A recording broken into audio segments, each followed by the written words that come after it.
Can you hear me at the back there? Yeah, all good.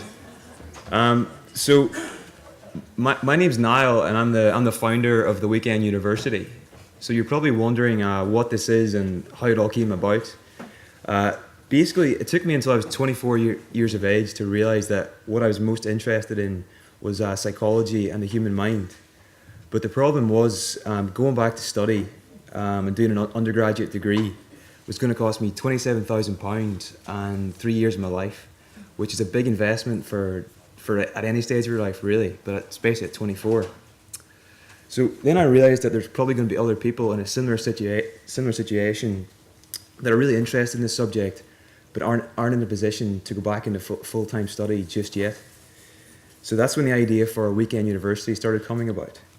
And I thought, what if you go somewhere at the weekend and you get a full day of talks on the subject that interested you the most, where you can meet a community of like-minded people, and what if you could do it without investing huge amounts of time and huge amounts of money in the process? So the aim of the project is to make the UK's best psychology lectures available to the general public. And to do this, we'll organise one lecture day per month like this, where you get a full day of talks from the country's leading psychologists, academics, and mental health practitioners. This is our second event, and I just want to say a huge thank you for everybody for coming along today and showing your support at this early stage. And now I'm going to introduce our first speaker, Tim LeBon. So, Tim is an experienced psychotherapist who's trained in a number of approaches, including CBT, existential therapy, and philosophical counselling. He's a published author and writes regularly on Stoicism and practical philosophy. And in this talk, he's going to explore how Stoic philosophy and cognitive behavioural therapy can be combined to improve mood, create lasting changes, reduce anxiety, and offer practical solutions for living a meaningful life. So big warm welcome for Tim, and let's get started.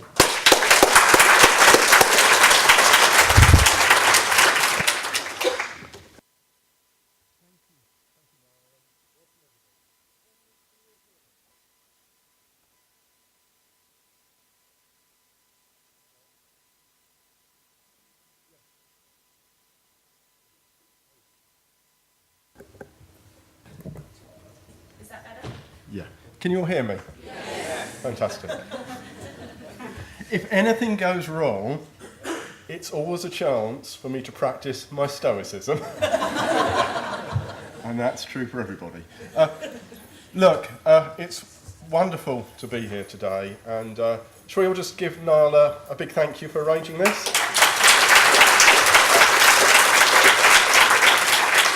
See one or two of you reserving judgment until you hear what it's like. That's absolutely okay.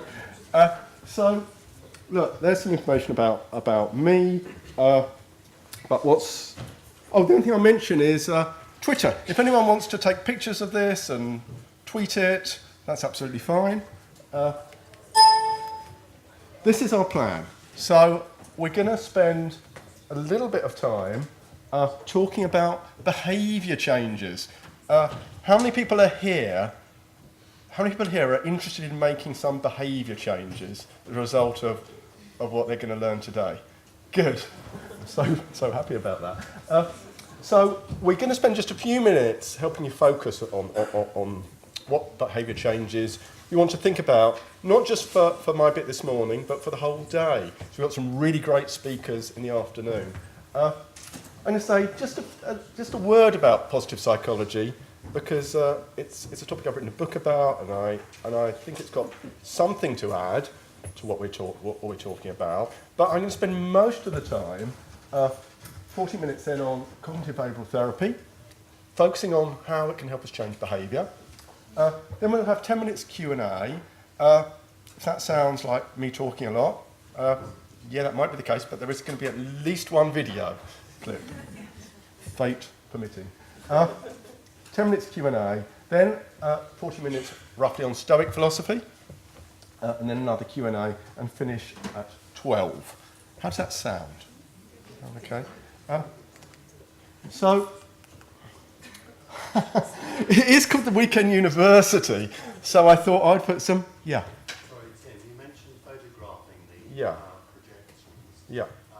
Are they comprehensive, or will you be providing some kind of copy? Are they comprehensive?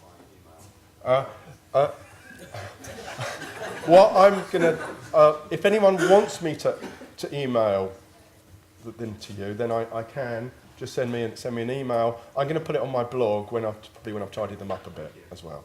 Okay, yes, thank you for that. Because, you don't really want to just be scribbling the whole time, I hope, you know. So, yeah, I think it is called a university, so I thought I'd put some learning outcomes there. There won't be a test, don't worry. So I hope that we'll learn together what is cognitive behavioural therapy, what is Stoicism, but then more on how can it help with behavioural changes, and then could either or both of them help you with your desired changes. Okay, so we'll probably revisit that later to see how we are. So, New Year's resolutions. How many people here made any New Year's resolutions this year? Don't be shy. Keep your hands up. Now keep your hands up, and then put your hands down if any of those resolutions has already been broken. Okay. Now put your hand down if you're 100% confident that you're going to keep all your New Year's resolutions this year. Keep your hand up. Okay. So half a dozen people who've done that. Why are you here? You clearly got the answers. To be serious for a moment, I've actually written a blog article against New Year's resolutions because I think there are much better ways of changing behaviour. But they work for some people. So look, this was a recent YouGov poll that said that the most the most popular resolutions were them. Eat better, exercise more, spend less money, etc. So have a look at that list and just, because what I'm interested in is, as I said, is helping you think about the behaviour changes you want to make. So have a look at that list. Any shouts out for any of those? Just put hands up. Who wants to eat better? Yeah, quite a few of you. Exercise more, spend less money. Why are you here then? Get more sleep. Why are you here then? Read more books. Oh, you come to the right place. Okay, so now that was actually done in America, and this was one done in 2014 in the UK. Notice any differences? So it looks like exercise comes top. It looks like there's a bit more about helping other people, volunteering, time with family, raising money. Now, whether that's a cultural difference or a time difference, I don't know, but there seemed to be more on the altruistic stuff for the UK in 2014 than for America last year, or this year, according to the surveys. Okay, now this is my data. We are beginning talking a little bit about evidence and whether there's any evidence for any of the things we're talking about today. So the evidence about New Year's resolutions is not that good. So only a quarter of Brits who made New Year's resolutions have kept them all. And that's according to what they say. You know, someone comes along to you and say, have you broken your New Year's resolutions? You might not be completely honest about it. Anyway, and it looks like, well, let's look at this is the data. So it looks like about 30% the resolutions go by the wayside almost immediately. And then by the end of Jan, it's about 60-something. And then it's by May, it's reached that half-life where most people have broken some of them, and it gradually trickles off. But the 27% who keep them all, so some people can make lasting behaviour change. How is it done? It's a good question. So that's one type of behaviour change. Now, I've invented this category, by the way. If you looked up, emotional behaviour change isn't something that you'll see talked about. But I was thinking that, you know, the people that come to me in my role as a CBT therapist, they don't generally talk about all those things that you're doing New Year's resolutions, unless there's some kind of emotional difficulty. Usually it brings up anxiety, they're making changes, and they need some help with that emotional side of it. So those kind of things. So just a show of hands with some of these. Who would like to procrastinate less? Good. That's going to be our little case study. Who would like to be less irritable, angry or frustrated? We're going to talk about that as well later. Less worrying. Less of a perfectionist. Less surfing the internet, junk TV, social media, etc. Being more confident socially. And the last category, overcoming a mental health problem, such as panic attacks, phobias, compulsive checking, or depression. That is something that you definitely might be sent the way of a therapist for. What I'm going to be saying today is that this is all kind of a continuum. So some of the same ideas that would work for people who are really depressed or have panic attacks, you'd adjust them, but some of the same principles would apply for people with more moderate problems. And all behavioural changes involve emotional changes. Do you agree with that?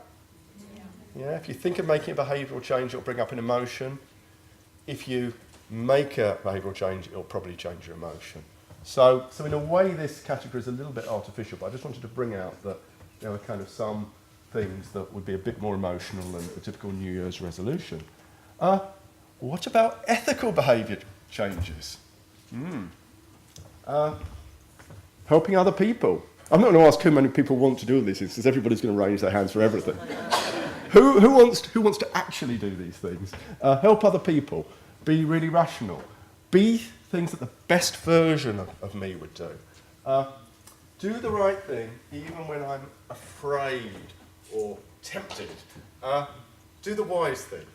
Being a virtuoso at living. If I said being more virtuous, what would be the kind of reaction to that? Think, I'm not sure about virtue.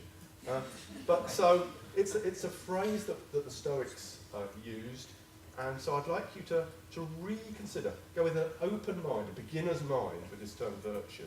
It might help to reconceptualise it as being like a virtuoso at living really well, or being an excellent human being.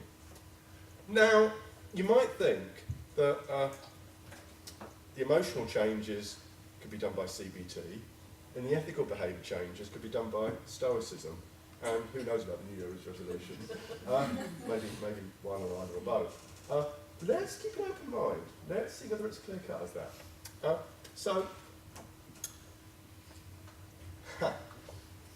It's a lucky day. That genie is a good genie, and he or she is offering you 3 behaviours that you could change this year. Now, these are the rules. Genie's there's always a catch, isn't there? So it has to be something possible, and it has to be something that you do. It's not like win the lottery. It's something that it's actually kind of more or less under your control. There might be obstacles, but it's something that you could do. So what would you do? Think of 3 behaviour changes you'd like to make this year. And if you want, have a little chat with your neighbour, if you want. Might be a good time to introduce yourself. And just something that you'd like to change. And remember, it could be a New Year's resolution, it could be a more emotional, it could be a more ethical, being a better person. I'll just give you about a minute for that.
Right.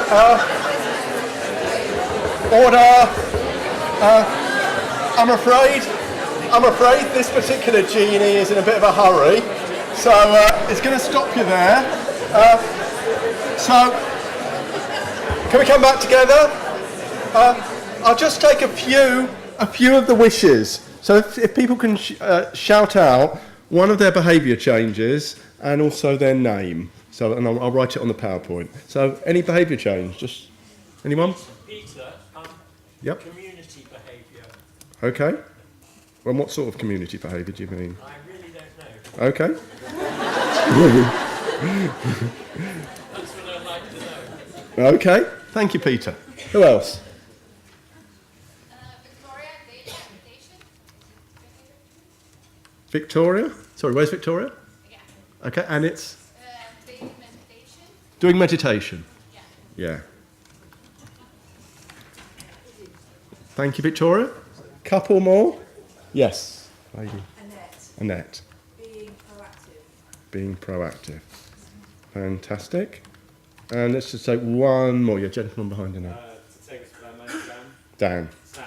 Sam, sorry. To take responsibility for mistakes made. Okay.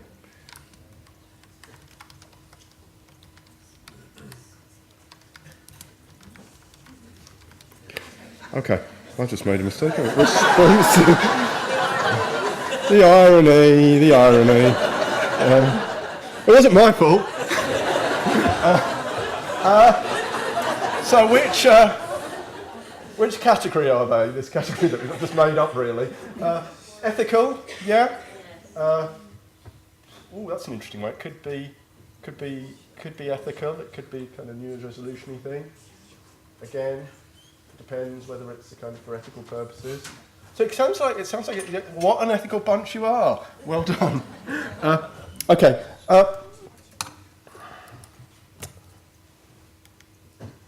So I'm just going to spend, as I said, literally 2 or 3 minutes on positive psychology before we come on to CBT. So positive psychology. Hands up anyone that's read anything about positive psychology? Hands up anyone who's read my book on positive psychology. in all good bookshops, download it from Kindle. So, this is one of the things that those of you who've read my book will know the answer to. But this actually, it's a really interesting study done by Richard Wiseman. And what he did was he, by the internet, he asked about 500 people who were trying to make those kind of big changes in their life, dieting, cooking, smoking, etc. What strategies they were using. And these were the 10 most popular. And the question is, and then he contacted them months later and said, how's it going? Did it work? And he was, by the magic of statistical analysis, he was able to see which ones seem to be helpful and which ones not helpful. So, as I go through these, just for yourself, make a mental note of which of these you think are good ideas and which of them probably not so good ideas. Some of them are, some of them aren't. So, make a step-by-step plan, motivate myself by focusing on someone I admire for achieving so much, tell other people about my goal, think about the bad things that will happen if I don't achieve my goal, think about the good things that will happen if I achieve my goal. Try to suppress unhelpful thoughts, reward myself for making progress, relying on willpower, recording my process, such as in a journal, and fantasizing about how great my life will be when I achieve my goal. So, we haven't got time to go through all of them, but the answer is that the ones I've crossed out are not very helpful, and the ones that are still there were found to be helpful. So in fact, only the odd number strategies. So these are the ones that were found to be helpful. So if I was working with someone coaching or CBT, we do some of this stuff as well as the very specific things we're going to be talking about later. So we might make a step-by-step plan. I'd encourage people to tell people about the changes they were going to make. I'd ask them to think about the good things that will happen if they achieve their goal. Not fantasising what's already happened, because then we tend to become complacent. But it's if I do this, if I put in the hours, if I meditate, then I'll be kind of much more the person I want to be. Rewarding myself for progress. and recording your progress. So that plan might be dynamic. And for more positive psychology tips, in not very many bookshops actually, you can get it on Amazon. Okay, so how are we doing so far? Good. We're going to spend about 40 minutes on CBT and behaviour change. I'm not going to be saying a huge amount about CBT in general, though I could, and if any of you grab me at lunchtime, I could probably bore you to tears about it. Anyway, look, these are two of the gentlemen who kicked it all off. Albert Ellis and Aaron T. Beck, a psychologist and a psychiatrist in America in the 50s and 60s, independently, so the story goes, they were working, they were psychoanalysts, they were finding that the people who were coming to them, some of them weren't making much progress, and Beck talks about a lady who was saying that actually the thing that was making her anxious in social situations was that she thought she was boring people. Hold on. So this is about what people are thinking currently, what their beliefs are currently. Maybe you don't have to do psychoanalysis to access these things. Maybe they're not immediately accessible. Maybe you have to ask people to record data or to ask them the right questions. But you might be able to find out what their beliefs are, their current beliefs, that are maintaining the problem they come with. And that might make more progress. What a good idea, in my opinion, that was. But it wasn't an original idea, because Epictetus, from whom we'll be hearing more anon, said, it isn't events themselves that disturb people, but the judgments that they make about them. Does anyone recognise that picture? Death of Socrates. Yeah. Death of Socrates. So Socrates, actually, in that quote from the Enchiridion or Handbook, Epictetus goes on to say that, talk about the death of Socrates, and says that even death itself isn't necessarily a bad thing, it's how you view it. Because Socrates viewed his death with equanimity. So what's not the event itself, it's how you view it. It's your beliefs about it. So the lady with social anxiety, was she really bored? If she was boring, perhaps there was something she was inadvertently doing, and from CBT we know that's usually being self-conscious. That means that you don't come across as well as you'd like. So you can work on the vicious cycle of what is currently maintaining the problem. And as I say, it's an idea from Epictetus, and usually in CBT, if you ever do a CBT course, they will mention that quote and then move on, which is really what CBT is done. So I'm not here saying that CBT is the same as Stoicism. I'm saying that CBT started with a Stoic idea, and then done lots of scientific research, lots of emphasising a behavioural approach, lots of working out how to understand particular problems, and I think also CBT is kind of more for specific problems, and Stoicism is for life. Stoicism isn't just for Christmas, it's for life. Probably not for Christmas, actually. So is it true, though? Let's see. Let's do a little experiment here and now. So does how we think really affect what we feel and how we do? So whatever you currently think about dogs, I would like, just for the next minute, this side of the room, to imagine that you believe that dogs are fierce and dangerous. Okay? Dogs, fierce, dangerous. This side of the room, whatever you actually believe, I'd like you to imagine that you believe that dogs are cuddly and lovable. Okay? Fierce and dangerous, cuddly and lovable. Now, with those emotions, you don't have to write it down, but think about what you're likely to experience and what you're likely to do with those beliefs if you see this. If you see this in real life, 10 yards ago, 10 yards away.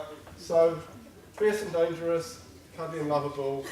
So the fierce and dangerous side. What emotions would you feel?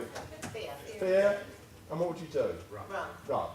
Okay. And the cuddly and lovable, you're the nicest ones this time. What would you feel if you saw Lucy, as her name is, if you saw lovely Lucy just coming towards you? What would you feel? Lots and lots of happiness. Lots of happiness. And what would you do? You'd cuddle Lucy, and she'd lick you back. Yeah. So what can we learn from that?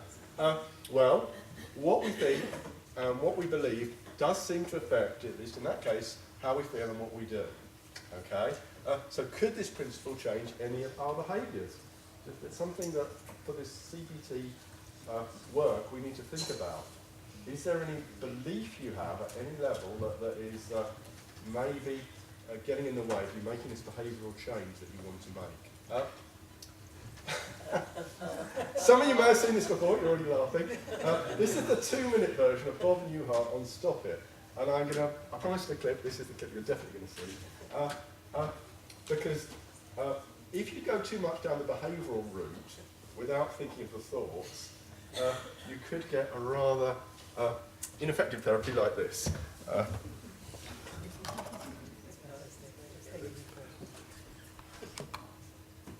Me about the problem that you wish to address. Oh, okay. Well, I have this fear of being buried alive in a box. I start thinking about being buried alive and I begin to panic. Has anyone ever tried to bury you alive in a box? No, but truly thinking about it does make my life horrible. I mean, I can't go through tunnels or be in an elevator or in a house, anything boxy. So what you're saying is you're claustrophobic. Yes, that's it. All right, well, let's go, Catherine. I'm going to say 2 words to you right now. I want you to listen to them very, very carefully. Then I want you to take them out of the office with you and incorporate them into your life. Shall I write them down? Well, if it makes you comfortable, it's just 2 words. You find most people can remember them. Okay. You ready? Yes. Okay, here they are. Stop it! I'm sorry?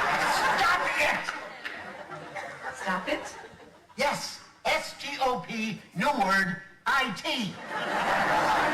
So, what are you saying? You know, it's funny. I say 2 simple words, and I cannot tell you the amount of people who say exactly the same thing you're saying. I mean, this is not Yiddish, Catherine. This is English. Stop it. So, I should just stop it. There you go. I mean, you don't want to go through life being scared of being buried alive in a box, do you? I mean, that sounds frightening. Yes. Then stop it. I can't. I mean, it's been with me since No. child. So, behaviour change made easy, but too easy. And yeah, it's worth Googling Bob Newhart Stop It, and there's a kind of longer clip you can watch. So it's good comedy, but lousy therapy.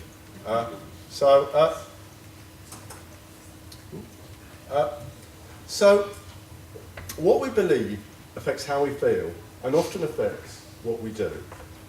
Now, this is just okay, CBT, you get lots of diagrams, and that's because generally you're doing this with clients, and clients usually respond better if they can see the diagram as well as just talking about it. So we'll be using a few diagrams today as well. So supposing someone is thinking, I'll be criticised, how would you feel? Anxious, most like? Would you avoid it? Well, not necessarily, because you might think you can cope with criticism. But if we add to the idea that I'll be criticised, the idea that I can't cope with the criticism, we're quite likely to avoid. Does that make sense?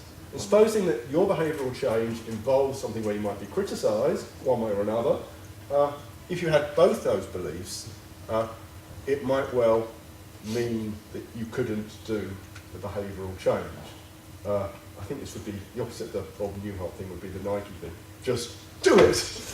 Just do it. Just do it. So what we have in CBT then are two levels of thinking. One is an automatic negative thought, which is very situational. It's in this situation I will be criticised.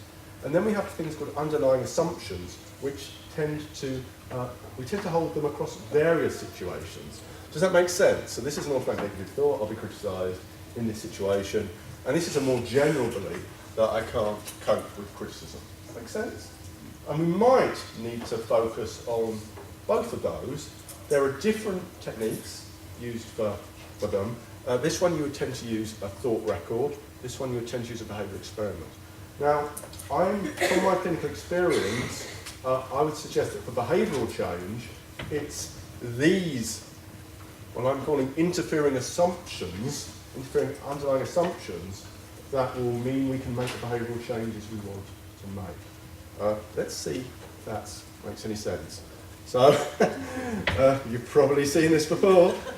Assumptions make an ass out of you and me. And what we're saying here is that some assumptions might stop us making changes. So, if we were trying to get to grips with the behavioural change you want to make, and using CBT, we would try and map it out using probably a 5-part model to start with. So it's, what's the situation, what is it you're trying to change, what do you think, what do you do, how do you feel, what's going on in your body, and what are the consequences of this. And you see all the arrows pointing everywhere? This is because actually they're all interconnected. So it's not just that how you think affects what you do and how you feel, it's the other way around as well. And it's kind of a holistic system rather than being too linear. So that's what you'd be doing. And let's consider a hypothetical case study of Jen. Jen is a procrastinator. Some of you are procrastinators. So what we're going to do is we're going to look in a bit of detail at procrastination, but I think that a lot we're going to talk about can be applied more generally to other behaviours. So first of all, we'd understand it using the 5-part model. So I'll talk you through this. So Jen is writing a dissertation, and she's spending a lot of time on social media. How many people here spend too much time on social media? Yeah, I think that would be a really good New Year's resolution. To cut down on social media, if we could do it. So why does she do that? Well, she would say she feels demotivated. And then we'd say to her, and this is something you can try yourself, imagine yourself not doing the thing that you want to do, or doing the thing that you don't want to do, and imagine yourself as like in a graphic novel or a cartoon. What would be the thought bubble that would be in your head that drives that emotion, the emotion that is kind of getting in the way of the behaviour? Does this make any sense? So this is the emotional change, because the being demotivated is getting in the way of her writing a dissertation. So what is the thought? Well, we don't know what the thoughts are. We have to ask. And Jen tells you that, well, what she thinks is, I'll do it later when I feel more like it. Okay? And then we say, is that all that's going on? What happens? Do you ever feel like it? You say, okay, occasionally I feel like doing it. And then what happens? Because you told me you haven't written anything in your dissertation for the last week. Well, then she says the thing that comes up is another thought, which is it needs to be really good because it's a dissertation, it's not just an essay. So I've got to be on top form before I start. Does that make sense? Everyone ever felt like that about any task? You've really got to be on your A game. So she feels anxious. So she's got a little cocktail here of demotivation, anxiety. She feels flat when she's demotivated, tense when she thinks about how good it's going to be, and tired. She's tired of all of this. It may be affecting her sleep. So what does she do? She avoids, she carries on avoiding, and what are the consequences? Well, eventually she's going to run out of time. And what's going to happen then? She's going to get more anxious. And the lack of motivation, it may be, I just can't do this, I might as well give up. So can we see how, and this is often called a vicious cycle, so can we see how this probably isn't going to fix itself unless either the situation changes and the genie comes and says, hey Jen, now here's the degree, you don't need to write a dissertation, or better, we need to tackle these thoughts that are getting in the way of her doing her dissertation. Does that make sense? Good. So overcoming procrastination using CBT. So this is Jen. I will work later when I feel more like it. So every time she thinks she's going to do it, she ends up on Facebook. So we, as a CBT therapist, now I'm talking, you can do this two ways. So if you went to see a CBT therapist, then the CBT therapist would help you do this. You can do CBT as self-help, so you can try and do this on your own. So you could be the Sherlock Holmes character here, and ask yourself, what assumptions are interfering with Jen working? Well, one of them is that. You agree? Yeah? That is, because she thinks I'll work later, she rationalises. Anyone else rationalise? Yeah. So we need to change that assumption. But what is kind of the underlying assumption? And remember, we're looking for these assumptions that are not just in this case, but in general. And here it is that she's assuming that you should only do something when you feel like it. Who else believes that? Yeah. Oh, who doesn't really believe it, but sometimes acts as if they did believe it? and that could be the case. So it may be that Jen says, well, kind of in my head, I know that's not the case, but I'm still acting as if that's true. So what do you do about that? Well, we're going to talk about behavioural experiments in a minute, which is like the gold standard for what you do with these underlying assumptions.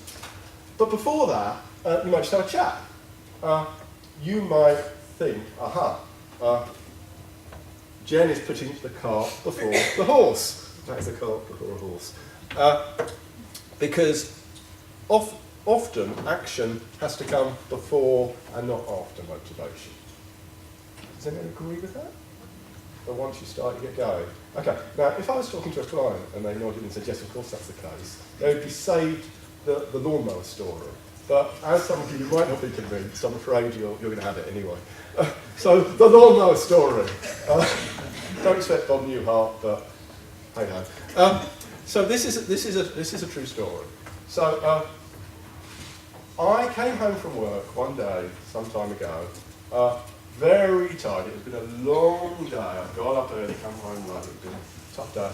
And I slouched onto the couch, and the thought entered my head, oh, let's do nothing. Oh, and then another little thought popped into my head of the cupboard full of junk food, the remote control, junk TV. Anyone identify with this, or is it just me? But then I remembered what I tell people, and I thought, hey, I don't feel like doing anything, but if I go with my impulses, what's going to happen? I'm going to eat junk food, that's not going to be very good. I watch junk TV, it's going to be a good waste of time. It's not going to go well this evening. What should I do instead? And sitting at home on the sofa, we've got some French windows.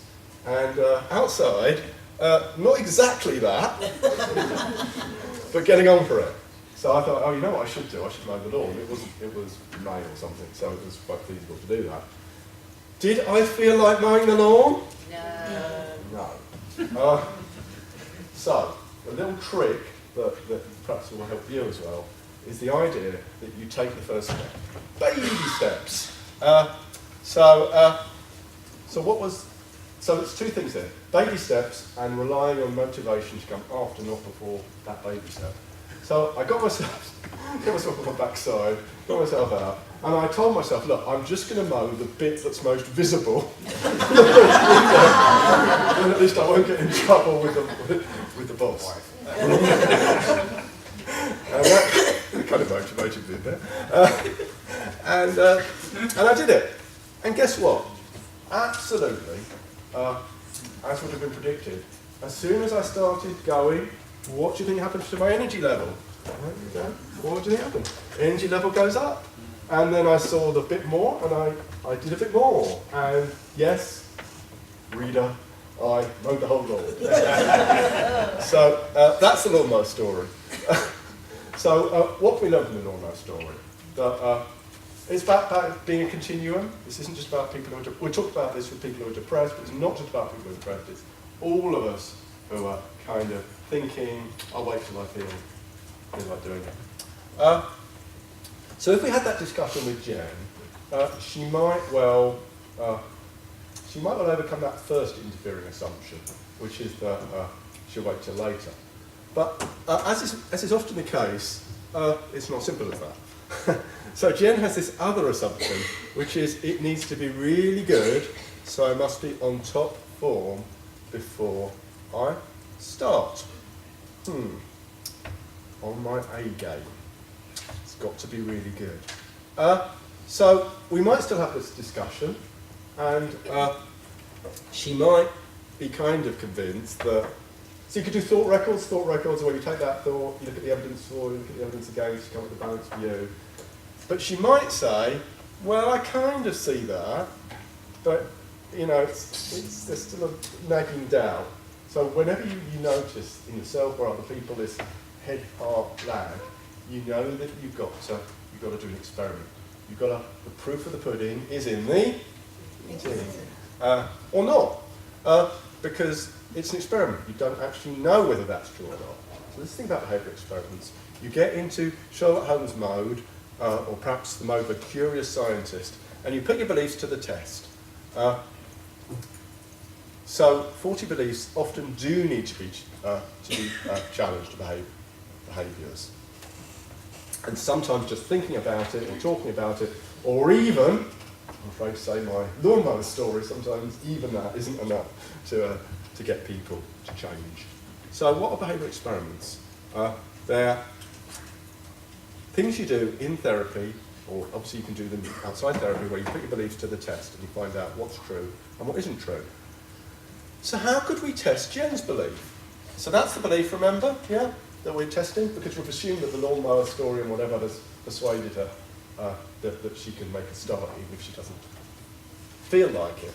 But she's got to think that it's not just that I feel like it, I've actually got to be really on top form. Do you get the difference? Subtle difference between feeling like it and really being, so maybe it would mean that, she'd had a little bit of disturbed sleep. That would give her another excuse. So how could you do this? Well, you discuss it with Jen, and you'd maybe come up with this experiment. Every day for a week, rate out of 10 how good form she's in.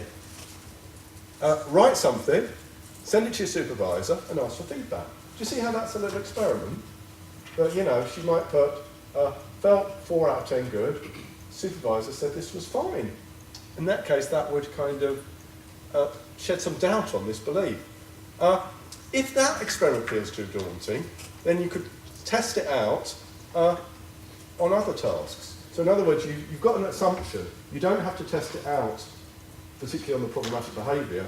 So she could see if she could do a Sudoku puzzle when she's not on top form. Does that make sense? You're trying to see whether it's true that you need to be on what she feels is top form to do something that she feels is difficult. And she might well find it's good enough if she's not on top form. What? If you're being a little bit inquisitive, which I hope you are, say, what would happen if she doesn't find that out? What would happen if she finds out, that she gets bad feedback, or she can't even do it, or she can't even do the puzzle if she's not kind of got, say, a good night's sleep? Well, then you go into problem-solving mode, which is another thing that you would do, and you might have to look at how she can improve her sleep. Now, what you'd hope to be getting is what we call a virtuous cycle. So she's still writing a dissertation, but she's now thinking, if I take a baby step, I will then begin to feel like it. Does that feel logical, based on what we said? And if the behaviour experiment turns out positive, then she might well be thinking and actually believe it, not just kind of say it, that, yeah, I can do good enough work, even if I'm not in absolute tip-top form. Now, if she has those thoughts, instead of feeling demotivated and anxious, she'll feel somewhat more motivated, more hopeful, less anxious. She still might be a bit anxious, but that's fine. She'll do some work even if she doesn't feel like it and even if she isn't on top form. And the consequences will be she'll spend more time writing it. As she gets more positive feedback, she'll get more confident and she'll get closer to her endpoint and we'll have changed the vicious cycle into a virtuous cycle. So to summarise, look at the interfering, work out what's going on, focus particularly on the interfering assumptions, think about whether they make sense or whether actually there might be a more helpful assumption to make, pros and cons type work. If you're not fully convinced or still not sure, do a behavioural experiment to test out the belief. Now, a lot more can be said about designing and doing behavioural experiments, and I realise that we only have a short amount of time. The good news is that there's a video on it. The even better news is I'm not going to play it now, because it's not as funny as Bob Newhart. But it is good. Oh, the other bad news is I'm doing this particular video. So so Talk Plus is the name of the NHS IAPT service in Hampshire, where I do my work on Mondays and Tuesdays. And what we've done is produced a whole suite of videos on how you can do CBT aimed at clients or people that just want to change. And we've made them freely available. So you don't have to live in Hampshire. You don't have to register with any GP or anything to get free access to these videos. All you need to do is, you do need to register, but there'll be no adverse, so it does ask what's your name, what's your GP surgery and stuff like that. There'll be no adverse consequences from doing that. It's just that we know as a service that people are using the videos or not. So I'd invite you, if you're interested in this, to have a look at that later. And it's even got some supporting documents. So it's got a PDF of the PowerPoint that's on behavioural experiments and a sheet where you could record what you're doing. So let's just have a little think about other cases, maybe cases that you might have of behavioural change, and the experiments that you might do in those cases. So suppose I want to lose weight, and my assumption, we've done the detective work to elicit the assumption, and my assumption is, if I'm hungry, I need to eat what's in the cupboard. What might an experiment do? Anyone suggest? Experiment? Throw the cupboard away. So that would be changing the situation. So there's all sorts of things you could do. You could change what you do at the point of purchase when you've got more self-control. You could say you're going to give money to charity every time you do it. So there are other things you could do. But if you're trying to test this assumption with an experiment, how could you do that? So you're actually saying, is it true that I need to eat when I eat what's in the cupboard? I junk food when I'm hungry. How could you test that out? Yeah. Are they hungry? Sorry? Are they hungry? Am I hungry? Okay. So how would that work? That you would ask? Well, if they're hungry, they're probably not having their appetite satisfied, so they're probably not eating enough. Okay. Okay, so you could ask, actually, is it really hunger or is it comfort eating? Okay, that would be a good thing to do, sir. Yeah. You could eat something not sourced from the cupboard and see if it satisfies you. Okay, I like the sound of that. So all the things that you said are good.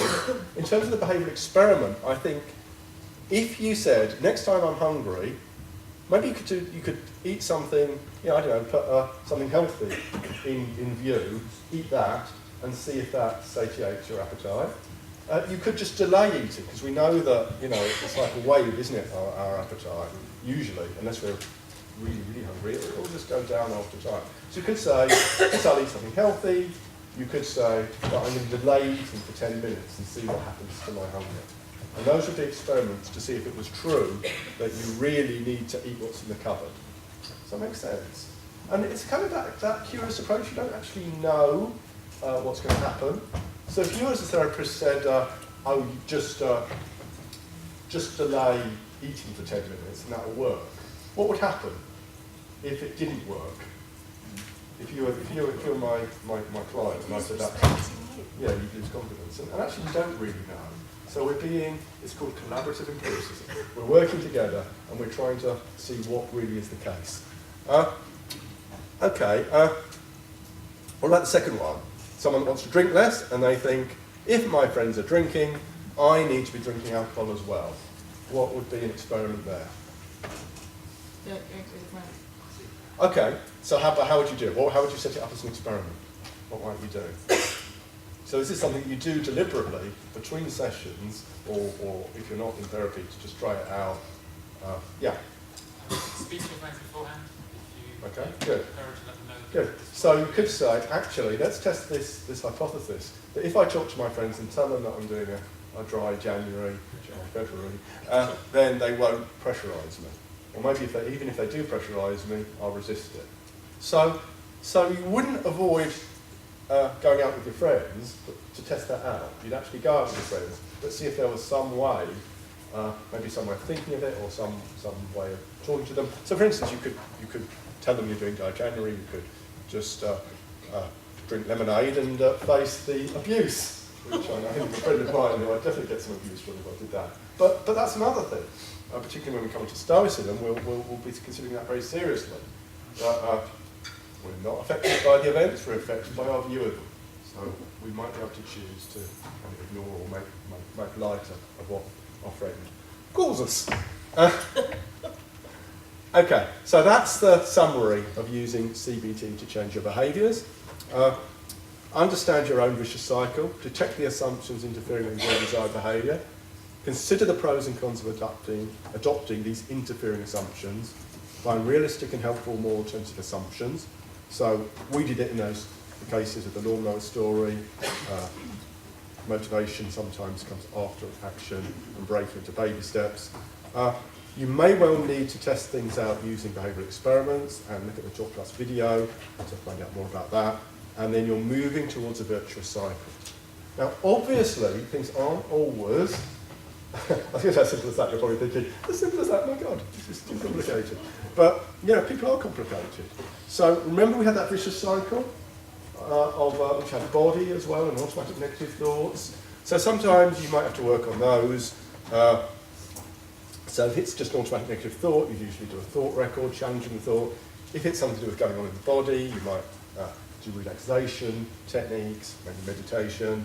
If it's a sleep problem, there's quite a lot of good work being done on sleep hygiene, and what to do and what not to do to get to sleep. But my tip from clinical experience, if you're trying to change behaviour, is to really focus on those pesky interfering assumptions. Before we finish the CBT, and we're going to have 10 minutes for Q&A in a minute, I have to mention this, because otherwise, if any of my colleagues were watching this, they would say, Tim, what have you done? You talked about CBT and you haven't mentioned the most important thing. So, a lot of the research that's come out where it says CBT is pretty effective. It doesn't work for everybody, but it's pretty effective for a lot of disorders. Comes from what's called disorder-specific treatment for things like depression, worry, OCD, panic attacks, phobias, health anxiety. And what's happened there is that researchers have gone and looked at what is different about people who are, say, depressed or worried to the average population. They constructed models that then says, okay, so people who are worried tend to be intolerant of uncertainty, and they tend to avoid doing stuff when perhaps they should be doing stuff. And worrying is even seen as a kind of avoidance strategy by some researchers. So you get an understanding of what's going on. You then see if it fits that individual, because it's not a one-size-fits-all, and you might have to do an idiosyncratic formulation. But what this does is it gives you a map. Yeah? So CBT therapists will have a map for each of these disorders, and they kind of use it to try and help you. Now, so if your problem behaviour was involved any of these things, then what we've said about the behaviour experiments and pesky assumptions might still be true, but you might get there quicker looking at these. That's the worry tree. That's a diagram from my book on positive psychology. So I won't go into it in detail. It's actually an area where CBT is actually quite similar to Stoicism. Basically what you're doing is you notice that you're worrying, you ask yourself what you're worrying about, is there anything you can do that's helpful? If there is, you do it or plan to do it. If you can't, that's where you have there's quite a lot of experiment going on to see how you can neglect the worries that you can't do anything about. So this in itself, this branch can be quite a lot of work, and then you let the worry go. So that can be really helpful for people who've got a problem with worrying, for instance. And again, on the Talk Plus website, we have a 10-minute talk on the worry tree and on other things to do with worry and depression. So let's do our 10 minutes Q&A. Before that, if you want to read more about CBT, the chapter in Achieve Your Potential is a kind of says what I've said today, but kind of goes beyond it. And that's the URL for the Talk Plus videos. So look, you can ask whatever you like. These are some suggested questions. What do you like about this? Could it help you? What doubts do you have? Any practical questions? And I'm inviting you, if you want to email me now or later, you can email me, change@timlebon.com. That's not my normal address, but it'll get to me, and then I'll be able to know things coming from this particular session. And as I said, this presentation and the later bit as well will be there eventually. I can't say exactly when on my blog. So, over to you for 10 minutes. Hi there. So, with the assumptions, isn't it a little bit difficult to identify the assumptions because they're subconscious, automatic assumptions in your brain? Right, really good question. And your name is? Anthony. So did everyone hear Anthony's question? Isn't it hard to identify them and are they subconscious? So this comes back to Beck and Ellis and their thinking that we don't always or don't usually need to do psychoanalysis for these kind of problems. So although they're subconscious, they're not unconscious. So by talking to someone, you can find out what they are. So if we go back to Jen, I would ask her, so what I'd like you to do, Jen, is to close your eyes. If she couldn't tell you immediately, I'd say close your eyes and remember the last time when you were sitting down to do your work. What was going through your mind, or what stopped you working? And sometimes then, by remembering how they were, then the memory will come back. If it doesn't, and this is an important part of CBT, you might say, okay, the home practice for this week is to note down how you feel next time so actually this could be a kind of another no-lose experiment.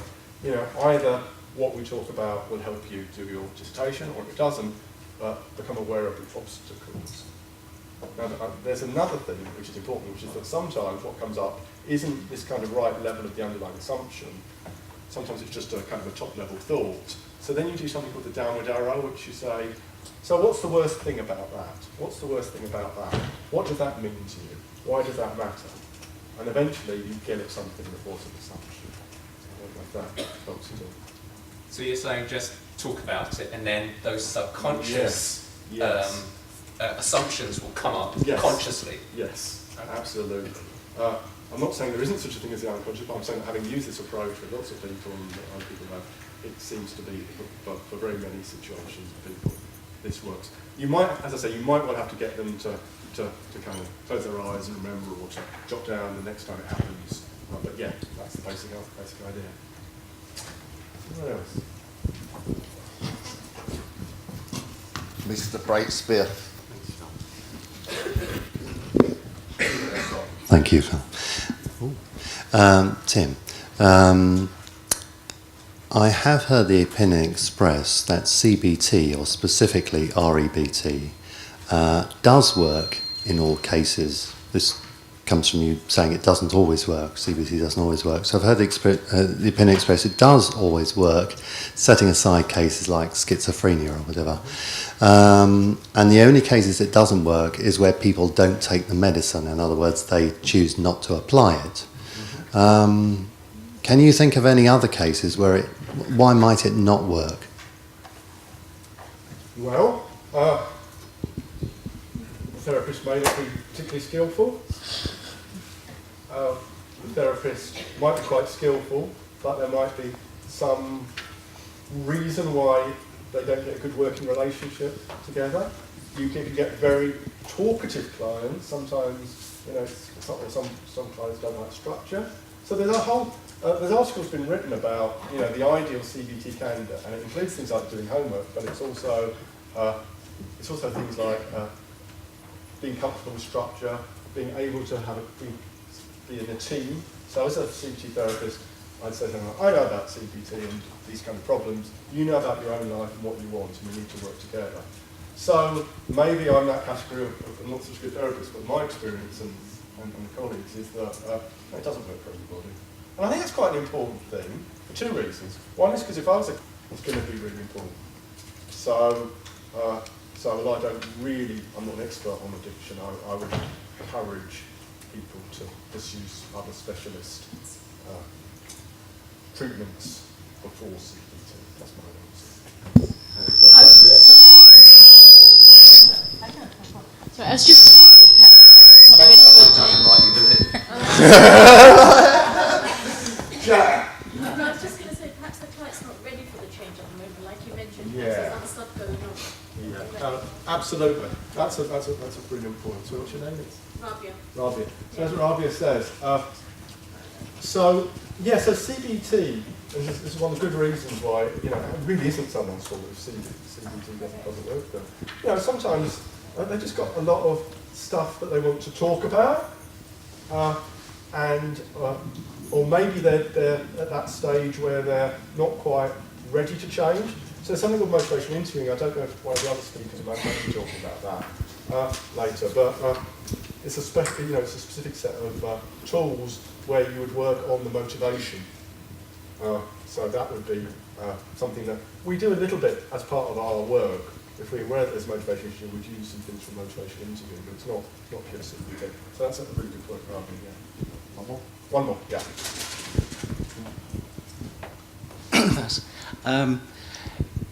I've read somewhere that MBCT, mindfulness-based cognitive behaviour therapy, can be more effective. You did mention earlier that anxiety can get in the way of change. Yeah. Have you come across any evidence that this is the case, that mindfulness-based cognitive therapy will often work where CBT doesn't? Okay. Thank you. And your name is? James. James. So James has asked a really good question. And there's a whole group of third-way CBT therapies that involve mindfulness and commitment to valued action. So there's ACT, there's MBCT. Compassion-focused therapy is Chris here yet? Chris Irons? So Chris Irons, do stay on for Chris. He's a brilliant speaker. Everybody stays for Chris. He's going to talk about, if he's not here yet, I can say that maybe compassion-focused therapy is a third wave CBT therapy. You probably wouldn't agree with me, but there's this whole cluster. Now, I'm really interested in all of those approaches, and I've done some training in most of them. And actually, I think Stoicism could be another one of these third wave CBT therapies. If we look at the evidence, it's not quite there yet, certainly not for MBCT. The evidence is, last time I looked anyway, that mindfulness-based cognitive therapy in general is recommended for people who've had, I think it's 2 or more episodes of depression, and they're not really depressed at the moment, and doing some mindfulness can then make them less vulnerable to relapse. That's what the evidence says. And you can see why that might be the case, because it's about noticing it before it really starts to kick in. So in terms of anxiety disorders, it could be true that some people for whom CBT doesn't work for one reason or another, it could be that the mindfulness approach might work better, absolutely. But in general, I would go with CBT for anxiety. And I think it's because CBT's got these, particularly if someone is clearly suffering from one of those very specific anxiety disorders like OCD, phobias, I think CBT has got a very good track record, and it works for many people.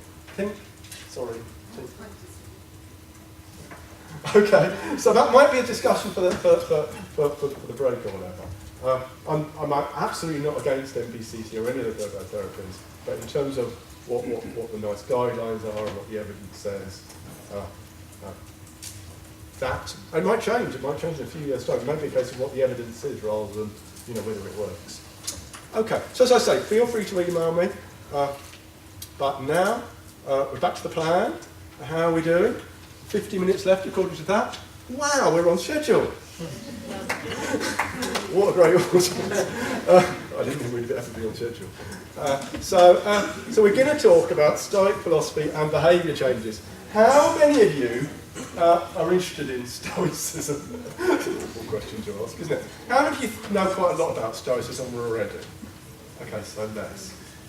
Now, oh gosh, the learning outcomes. So let's have a look at these. Do we know what CBT is? Yeah? Do we know how it can help with behavioural changes? Do you think CBT could help with your desired behavioural change? Let's have a show of hands. How many people think that what we've talked, I mean, you might not necessarily have all the details, know exactly how to do it, but how many of you are interested in CBT helping something on change? Born again, evangelical Stoic. Because really, my own journey into Stoicism, gosh, I am sounding like it, aren't I? Let me tell you, I need to share a bit of this with you, just so you understand where I'm coming from with Stoicism. So, I studied philosophy ages ago, and I read probably Bertrand Russell on Stoicism, who kind of said, yes, this sounds quite interesting, but this, but that.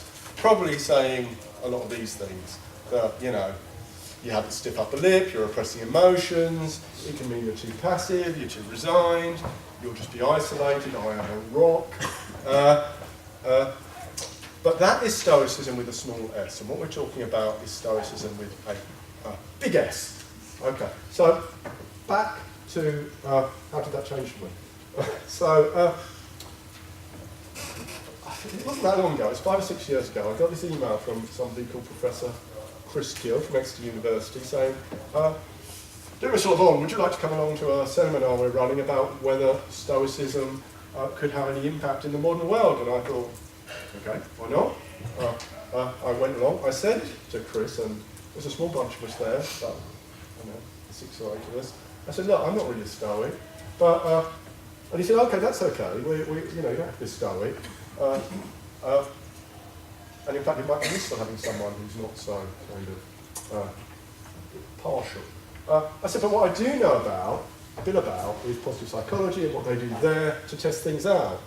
And they were very interested in kind of doing an impact analysis, where people would see if Stoicism actually worked. So I was the guy who was kind of 1 foot in terms of the Stoicism, but became part of the project, part of the team, because I was the guy who would be there with his spreadsheet, doing all these surveys and analysing the stats. I'm really sad, I love it. But there you go. But a strange thing happened. As I got to read more about Stoicism, find out more about Stoicism, I found out that it wasn't quite what I thought it was. We'll come back to that.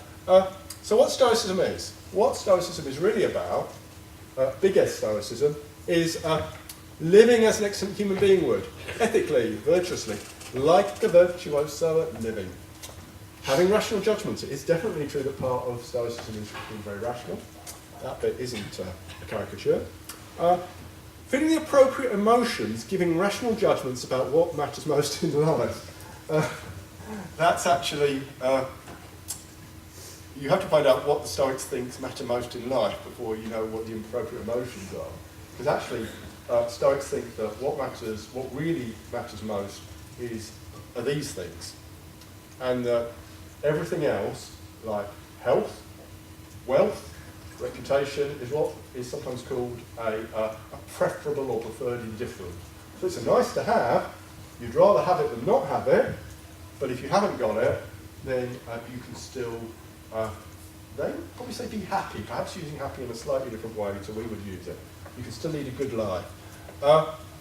So that is, well, I'll obviously talk a lot more about what Stoicism is in the next half an hour. But a key point is that it's not, so it can help with facing adversity as well, absolutely. But it's not just about that. So we come back to I told you I love the spreadsheets. This is what emerged from it.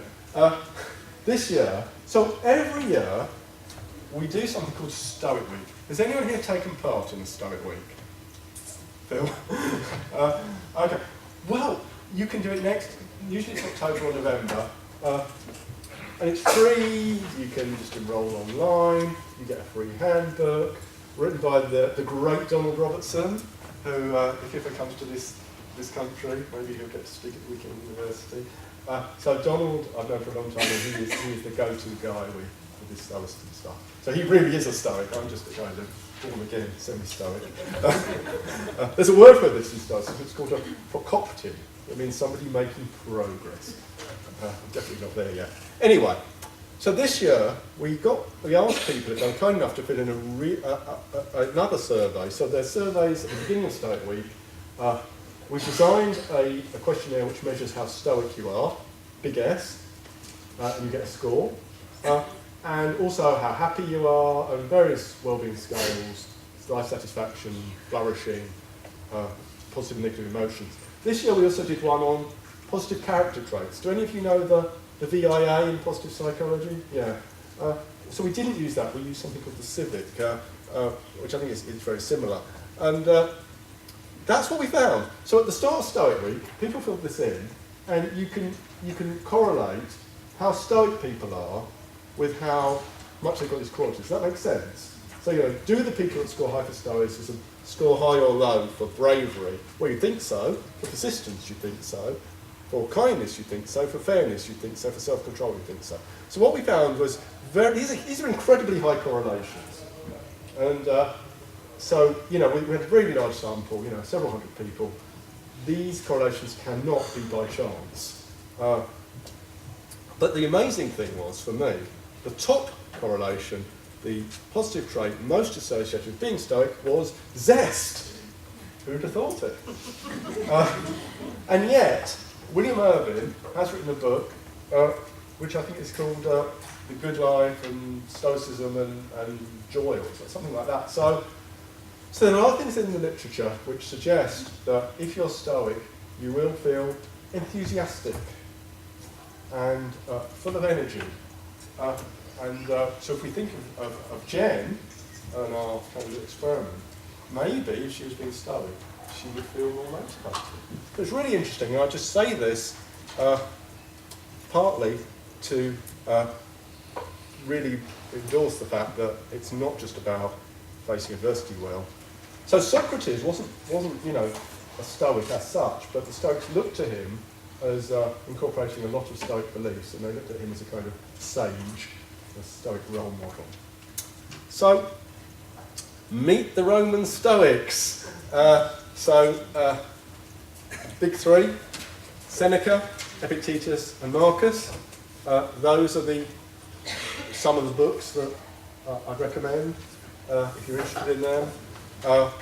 And all walks of society. Seneca, top level. He was kind of like an essayist. I was reading on anger recently, and it's a brilliant read. Seneca on anger.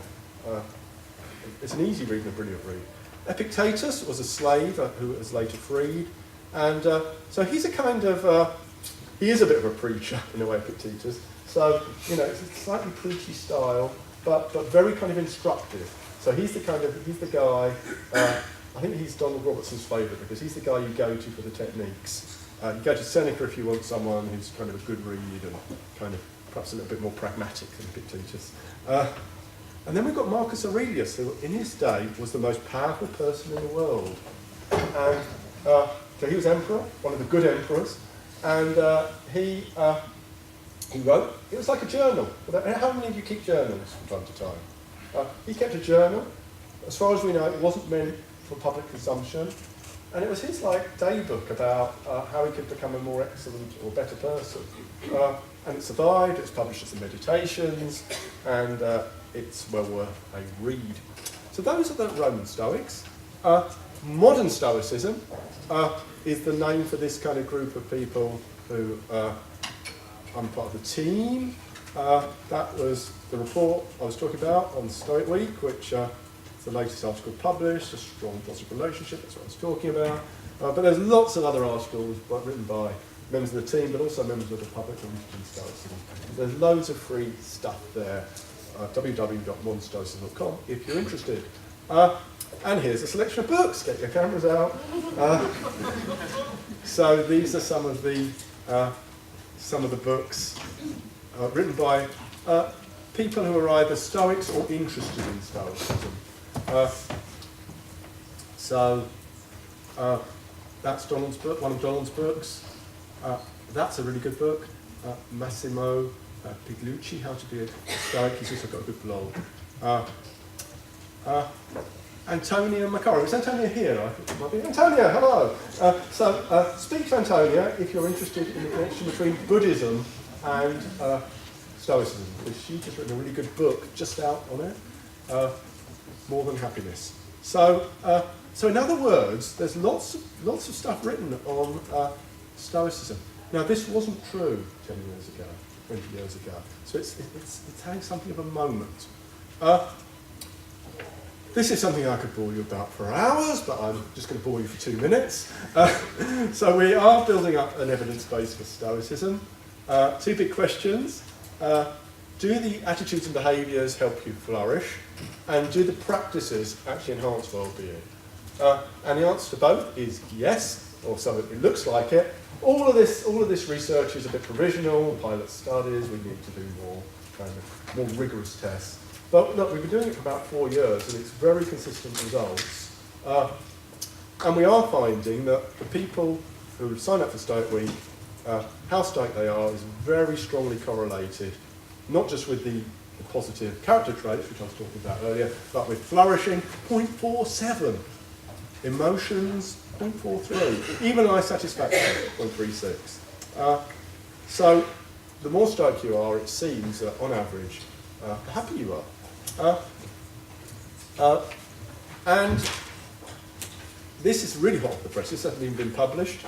But when people do Stoic Week, the results from this year, we had nearly 3,000 people taking part, and this was the increase in well-being that they got, because they took the measures at the end of the week, at the beginning of the week. This was the increase. Now, you might, and they increased in being stoic as well, so we think that it's not just, you'd say, well, Tim, this isn't really very convincing because they're a self-selecting sample, true.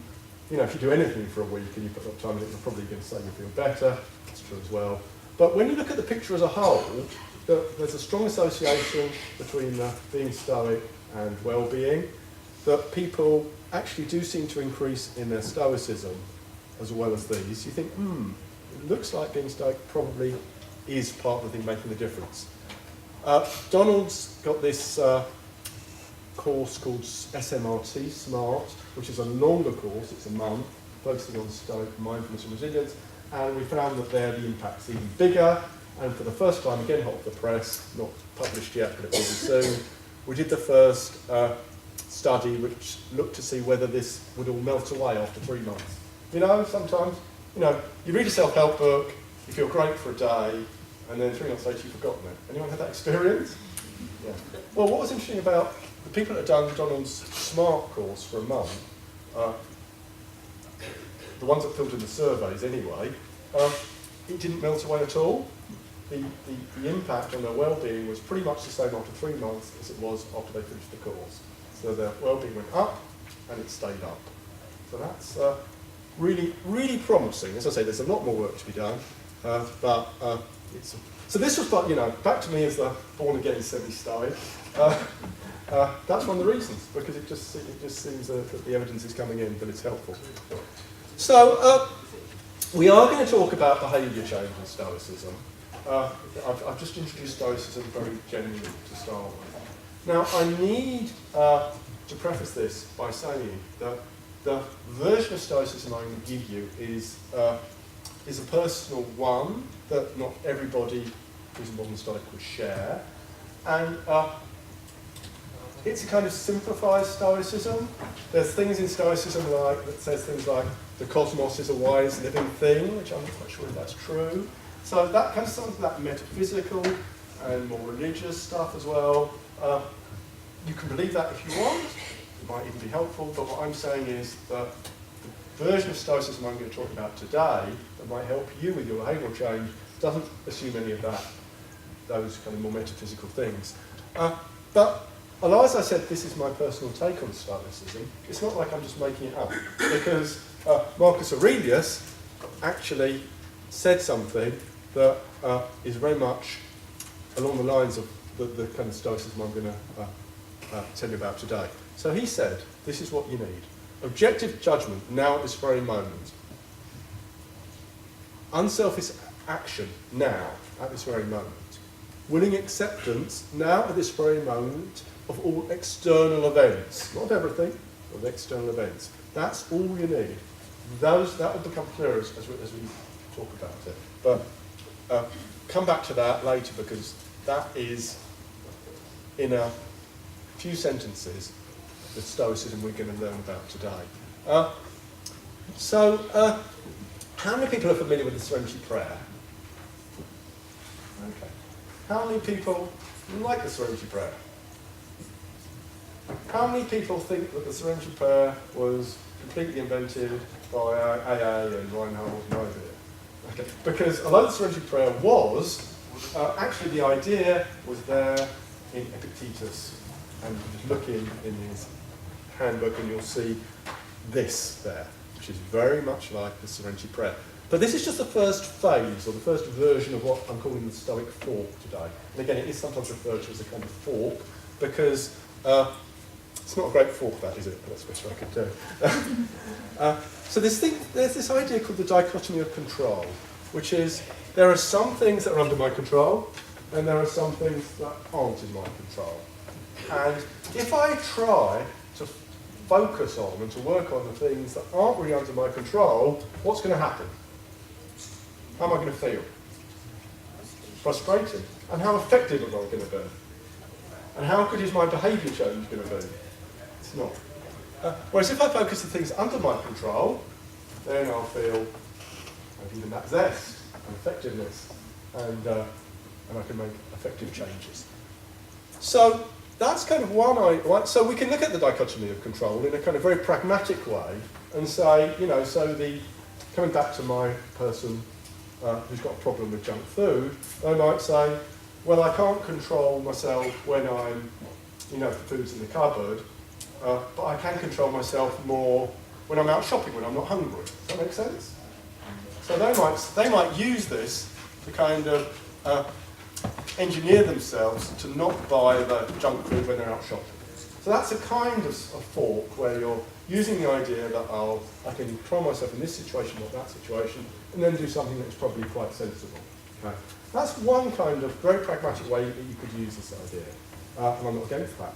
But the Stoics have a rather specific take on it, because they believe that the things not under my control, the past. Do you agree with that one? Yeah. You can't control the past. You can change how you feel about it, your judgments about it, your attitude to it. Other people. Ooh. So how does it go usually when you try and control other people? Well, this is a more debatable one, I think, because we could say that there's a third category of things that you can influence, but not totally control. But the Stoics took a pretty hard line on this and said, no, you can't control other people, and the only person you can really control is yourself. Your reputation, what other people think about you. So again, this would be of very great relevance to the person who's socially anxious, worried about what other people think about them. Stoics say, forget it. You can't control it. It doesn't matter. Or at best, it's one of these preferable indifference. People will think what they will of you. And it means that as long as you're doing your best, that's fine. And fate. So, as I said at the beginning of my talk, I hope that the video works, fate permitted. That's a very Stoic thing to say. It's something we haven't got complete control over. So these things aren't under my control, so I just accept those, accept that, and what I focus my attention on are the things under my control, which are my judgments, rather like the beliefs that we were talking about when we were looking at CBT, but particularly the value judgments we're making, and whether something's good or bad. What we do, and our emotions. Now, the reason that they say that the emotions are under our control is because, remember right when we were talking about Epictetus and the emotions depend on the judgments? So actually, if you manage your judgments well, then you're going to manage your emotions pretty well. Now, there are some exceptions there, and Seneca talked about these things called first movements, which actually correspond quite closely to, to what neuroscience knows about fast-track events going on in the amygdala. So Seneca was onto something when he said there's bits that just happen really subconsciously and you can't control them, but the real emotion proper, the thing that turns kind of a little impulse to get angry with really being angry, involves judgments. So that's the first version of the dichotomy of control, and as I said, this can be really useful just on its own. That's really nice. And here's a personal example. In my days when I was less of I was probably a 10th Stoic then, or semi-Stoic, and I lost my wallet. I was mugged. I was going to a conference in a few days, and I thought of this. I thought of this kind of Stoic serenity of wisdom. What can't I control? Well, couldn't control the fact that it happened. Couldn't control what the other person had done, and fate might conspire even that I can't. Maybe I couldn't even go to the conference. But what I could manage was my judgments about it. So I could say to myself, look, this has happened, it's not the end of the world, and there's no point dwelling on, how more careful I should have been. But I can control my actions, and what actions would I do? Well, having got a bit calmer by doing that, it was really obvious what I had to do. Ring up the bank, arrange for cards to come pretty quickly because of my travel, etc. And once I'd done that, my emotions calmed down because I was kind of taking control of the situation. Once the bank said, for the bank, it's every day, every moment they get someone ringing them. And so, yeah, thank you, Mr. LeBon, the cards are cancelled, you won't be entitled to anything. And we'll send it to you next working day or whatever. So it was actually all okay. And so that's a real example of where this kind of Stoic principle number one was a great help. So just have a think about whether this could help you with any of your behavioural changes. This idea of if you can't control it, just let it be. If it's this category, stuff about the past, stuff about other people, stuff about what people think about you, stuff about how things turn out. Don't focus too much on that. Focus on what you do, how you think about things, thinking about things rationally. Do you think that could be relevant in any way to any changes you want to make? Yeah, just talk about one. Yeah. It's interesting that emotions are under my control. Absolutely. I hate to bring up the gender difference. Yeah. But you do have the thing of women who are subject to hormonal cycle, and patients who suffer hormonal diseases, so pituitary disorders, for instance. Absolutely. No matter what they do in their life. Can we say that for the Q&A actually? Hold on to it, because it's a really good question. But here I was just really after anything, so do come back to me on that, because I think it's really true. But anyone where people can think of things that they want to do that this might be helpful for? Anyone just use one or two examples? Anyone? Or not? Okay, yeah. This is a very relevant case in point for me. Yeah. Decades ago, through a very traumatic divorce, I was handed Seneca's letters to Lucidio, and it was a godsend. And I'm not religious.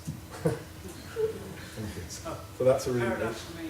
And the judgments, just looking at a different perspective, different cultures, different realms, different domains. I can't control the courts, but I can control certain things, other things, and stuff like that. So that really kind of traumatic situation. It's fundamental to be able to separate the two out. Okay, now the second version of the Stoic thought incorporates something called Stoic mindfulness. What on earth is that? Well, it's paying constant attention to my judgments and making them more rational and ethical. Ooh, that's a tall order. How many people have done that in the last hour? Paying constant attention to your judgments and making them more rational and more ethical. How do you do that? What is it, first of all? Because it's not the same as Buddhist mindfulness. So these are the two questions we ask, which kind of measure it in our survey. I make an effort to pay continual attention to the nature of my judgments and actions, and also when an upsetting thought enters my mind, the first thing I do is remind myself it's just an impression in my mind and not the thing it claims to be. It's just a thought. We all have thoughts that don't necessarily represent reality.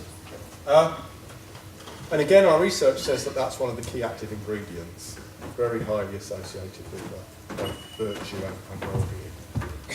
So how do you develop it? So I was a little bit clever here in that I realised that I'm not the #1 world expert on how to develop state of mind. But I know a man who is, and his name is Donald. So what I did was I said to Donald, look, would it just be doing the morning state meditation, the evening state meditation, and reflecting on the dichotomy of control, using your self-monitoring sheet? And he said, yeah, it would be those things, but it would also be watching for the early signs of emotions like anger, and reminding yourself of important Stoic principles. How could you do that? Well, you could use post-it notes, you could have reminders on your phone, you could have illustrated quotations from Stoicism. You might even be seeing a few of those in a minute. That was good. Then he said something else which I thought was, this is interesting. He said, the aim is to cultivate a sense of being observed, imagining your thoughts are public, doing everything as if a wise teacher were watching you. So I got to do everything imagining Donald was watching me. I don't know what you think about that. We can kind of address that in the Q&A, but it does. And I said to him, well, what about flow? You're never going to get into that kind of flow if you do that. And then I remembered, of course, flow is one of those preferable indifference. If this helps us be a better person, then kind of being in total flow might not be so important. So, if you do Stoic Week and download the Stoic Handbook, it'll give kind of recordings and things about how to do that. This is my 3-minute version of it. By the way, if any of you are thinking, when's he going to get on to behaviour change? It's a question that Wittgenstein would have done this. It's a question you kind of got about unasked, because for the Stoic, it's not really about behaviour change. It's about character change. And if you change your character, if you became that person who was fully self-controlled, wise, courageous and just, how many of your New Year's resolutions or behaviours you want to change would change accordingly? Yeah? So that is a Stoic approach. It's not so much about, let's look at the specific behaviour. The true Stoic approach is saying we need to change character, and through that everything else will flow. So everything I'm saying is, I hope, relevant to behaviour change. So how to develop Stoic mindfulness? So I had a bit of fun the other day in Paint and PowerPoint.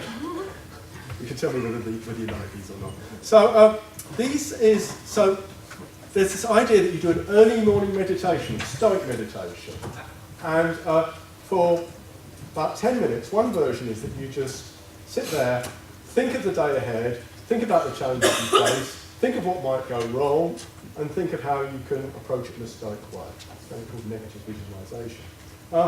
I love Marcus Aurelius' version of it though, because I'll read it out. This is, remember, is the most powerful man and person in the world at the time. Say to yourself in the early morning, I shall today meet ungrateful, violent, treacherous, envious, uncharitable men. All of these things have come upon them through ignorance of real good and ill. I can neither be harmed by any of them, for no man will involve me in wrong, nor can I be angry with my kinsman or hate him, for we have come in the world to work together. That's quite subtle, that, because he's not saying, look on the bright side, it'll be all right. He's doing the opposite. He's saying, look, people are going to be irritating today. And they really are. They really are going to behave in certain ways I don't like. but they come about it through, it's not because they want to be like that, it's because they don't know any better, really.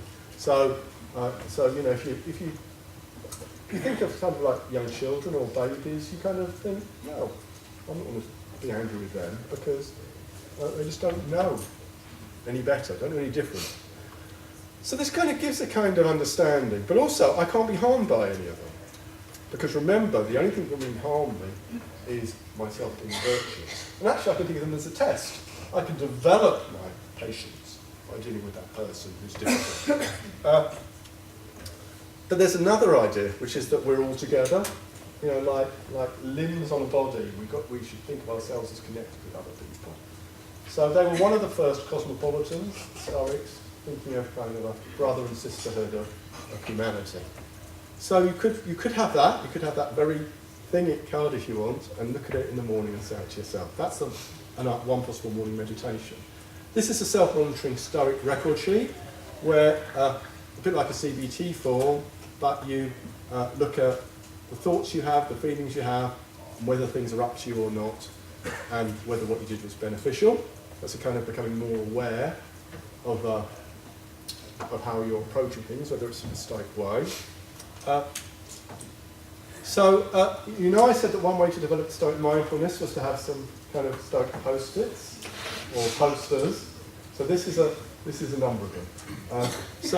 Marcus Aurelius, stop debating what a good person should be and just be one. Remember, that was to himself. Epictetus, some things are up to us are what is our own action, not up to us are whatever is not our own action. If you say that to yourself and actually put it in practice, you might get serenity from going there, which is a lovely waterfall, Canada. We've done that one. And just a couple of minutes on Seneca and anger, which I mentioned as being a great book. So you might, as part of your trying to change behaviour through seeing Stoicism, you might read some of the ancient Stoics. And Seneca and anger is a great place to start. Here are some select passages. Do you agree with this? The sword of justice is ill-placed in the hands of an angry man. He called it a temporary madness. I think it's quite helpful, actually. Quite helpful to think anger is a temporary madness. Because when you become angry, you see things so differently. No plague has cost the human race more dear. This is another kind of little trick to imagine how you look in the mirror when you're angry. And in terms of changing what you do if you do get angry, because remember we're all progressing, well, remember that the greatest remedy for anger is delay. So if any of you want to become less irritable or angry, this is probably Seneca's top tip, or one of his top tips. So not necessary to pardon the offence, but so you can form a right judgment about it. If you ever notice that, when you sleep on something, unless you're dwelling on it in a very active way, you'll wake up the next day feeling rather different about it. We fly into a rage, we put the worst construction on it. So later we should plead their case, keep our anger in abeyance. A punishment which has been postponed may yet be inflicted. So you can still do the right thing, but once inflicted cannot be recalled. Very wise. Okay, so that's a little bit on anger. And then so remembering, this is what we do as part of our Stoic practice. We do our morning meditation, we do stuff in the day to be mindful of all these Stoic ideas, and then we do the evening meditation, which goes like this. So again, these aren't the same as Buddhist meditations. Some people do things like this anyway, but this is the, you know, in positive psychology there's this thing where you do what went well, which is really good. You know, 3 things that went well. Well, Stoicism is positive psychology plus the difficult bits. So you've got, you know, the second one is what did I do well? But the first one is what did I do not well? What mistakes I made? And this is important. Condemn not yourself, because this isn't to pick yourself up, but the actions, and do in a moderate and rational manner. So it's kind of what can I learn from that? We're all kind of fallible human beings. And also what was left undone. So what could I have done better? So the idea is that you go through the day and, or key events in the day. Well, the benefit of that is clearly that you're going to then remind yourself of how to live well, but also kind of have a mental intention to do better next time. So that's the second version of the Stoic thought. The third version is, in many ways, the hardest bit, because it's saying that we need to do the virtuous thing, using the virtues of wisdom, courage, justice, and self-control. Self-control, particularly if we need to accept it. Courage, particularly if we need to do something. So, I've talked about virtues. Those are the core virtues, the cardinal virtues for the Stoics. Obviously, there's lots of sub-virtues, like those positive conscious I was talking about. And they're all kind of connected. So, wisdom is in the biggest letters because it's probably the most important. But actually, the Stoics believe that you need all of them, and it's hard to have one without having the others. And furthermore, your intentions matter more than the outcome. So, the archer. Think of yourself as an archer. So, the best way to approach life, the Stoics suggest, is to think of yourself as an archer who does their best to fire the arrow well, but accepts that once it's flown, it may well be blown off course and miss the target. Your intentions are like preparing to fire the arrow, but the outcome, like hitting the target, is beyond our control. You see how that could apply? You do your best. If fate means it doesn't work out, don't worry about it. You've done your best. Why is Stoics important? Because we're short of time, I'm going to have to gloss over this a bit. I had a really interesting dialogue with Professor Chris Gill, who introduced me to this, where I played the part of every man and he played the Stoic. And it was kind of genuine as well. And he kind of convinced me, actually, that if you're virtuous, then actually you make the best use of these preferred indifference. So I gave the counter-example, don't I just want to have a nice evening out with my friends? And he said, yeah, but if you're not just, and not self-controlled, and not courageous and not wise, that's probably going to mean you can't do that, or can't do it reliably. And that applies to everything else. So the virtues are really very important. So, we're almost out of time. So time management hasn't been so great in this section. But on the face of it, this seems to apply best to behaviour type 3, the kind of becoming a better person.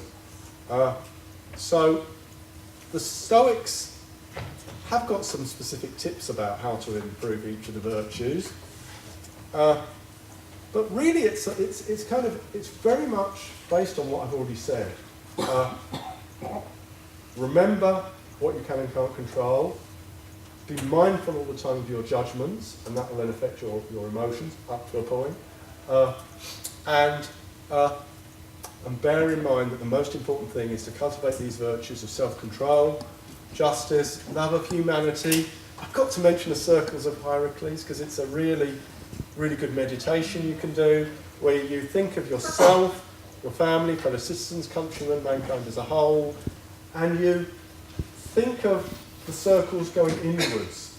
So you think of yourself being really closely connected, not just to the people that you naturally love, but even people who you don't know in other countries. That will obviously have some similarity to some Buddhist loving kindness practices. Courage and persistence. And again, this thought is just an impression in my mind and not an objective fact. It's rather like acceptance and commitment therapy, isn't it? Where you say something like, it's just a thought, not a fact. Practical wisdom. So on every occasion when something happens to you, see what capacity you need to deal with it. Think about what virtue you need. So this is the Stoicism in a slide. Cameras out. What would Marcus Aurelius do? This kind of the frame of mind you're in. And it's not, you might start with serenity, what's under my control, then go on to the mindfulness, but you need to also incorporate the virtues as well. And the virtue you need for action. So you might need to be very courageous to do something and very self-controlled to accept. As we said, you can usually control your emotions. Now, the Stoics, because they kind of made this technical difference between emotions and photo-emotions, would have maybe said you can always do it. As a therapist, and the question that was asked, about the gender differences, I think there may well be gender differences, but I think that for all of us, there are some things beyond our control. And so, for phobias, for instance, I wouldn't choose Stoicism as a way to overcome a phobia. I go down much more of a behavioural and good graded exposure. But I think in general, you can go a long way to manage your emotions. We're not going to have time for Basil. We were going to look at Basil as a particularly unstoic. If you want to do it later, it's on YouTube. And so this is a summary of how it can be useful to Basil. You don't know notice of it. Okay, so we're almost at the end where we're just going to get to the Q&A. Can you go to that summary? Sorry, just one moment. Which one? The one after Basil. After Basil. After Basil. Okay. That was particularly about Basil, but okay, sorry. But it's probably more generally applicable as well. It is actually, isn't it? What's beyond my control? I can't control anything but my character. In the best version of myself, I would use the virtues. And how would a Stoic behave in this situation? How would Marcus Aurelius behave? It applies to all of us. So, how did we do? Do you know what Stoicism is? How many of you think it could help you with your behavioural change, Stoicism? Maybe you don't know enough about it yet to do it, but you think it's possible. And CBT or Stoicism, let's just have a count. How many people think, that's back to for people who arrived late, I asked people to think of 3 things they'd like to change behaviourally this year. Yeah, that I've already said. Maybe CBT is for emotional behavioural problems, Stoicism is for life.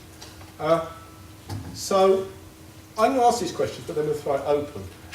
So to read on, all the books that I've already got photos of, modernstoicism.com, I blog quite a lot about Stoicism, will continue to do so as I edge up from half Stoic to 3/4 Stoic. So my questions would be, what do you like about it? Could it help you? What doubts do you have?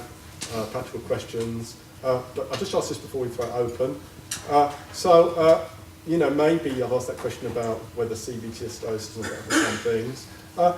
I want to ask that question, which would you choose? So you've got 4 options. CBT, Stoicism, both, or neither.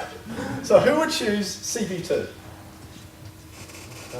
Who would choose Stoicism? Who would choose both? Who would choose neither? You're such a lovely audience. So let's, look at that, photo credits for all those photos. That's being a good Stoic and a good boy. Well, I'll leave that there so you can zoom it out. But throw it open for questions as well. Yeah. Right up there, quick. Yeah, hi. I just wondered if you could say a little bit more about what you were talking about in terms of controlling our emotions to a point, or usually, and what the neuroscience may be leading us in the direction of. How long have we got?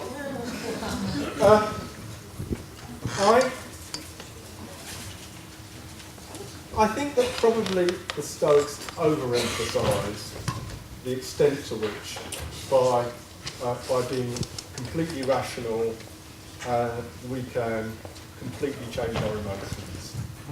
So what Seneca called these first movements were these kind of, there's a loud noise and jump. And Seneca could say, if someone swore at me, I might well think, you whatever, but then I would remember my Stoicisms and say, like something Marcus said. That may well be true. I think, and it is building on what the lady said about changes in the body. But if I just think of myself when I'm really tired, Just ask my kids. You know, that day I was talking about when I mowed the lawn, if I hadn't mowed the lawn and they'd come in, I would have found it really hard to employ this stuff. So I think, back to the 5-part model in CBT, we're really focusing on the thinking side of things, and according to CBT, it's also the body as well, and sometimes we've got to make behavioural change to change our thinking. Does that make any sense? Yes.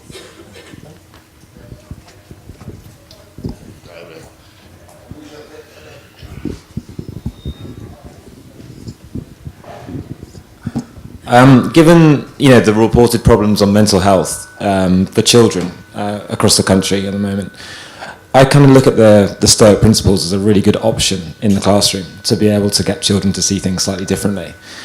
Do you see there being any challenges with trying to bring, say, Stoicism into the classroom? Thank you. What's your name? Sam. Sam, that's a brilliant question. I don't know if any of you are aware of the works of Pete Worley, who does philosophy for children, or the philosophy shop.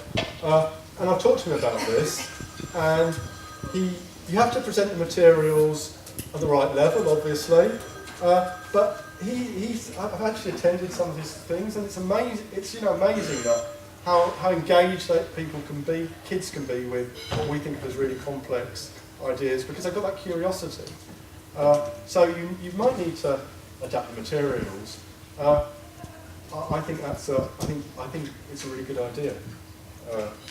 To take a completely different context, in my list of Stoic books, I won't flash back there, but there's a book, I think it's called The Epictetus Club, by I think it's Jeff Trainer, about philosophy in prisons, which has definitely happened. There'll be another group of people where Stoicism has been employed, actually schools and prisons, captive audiences.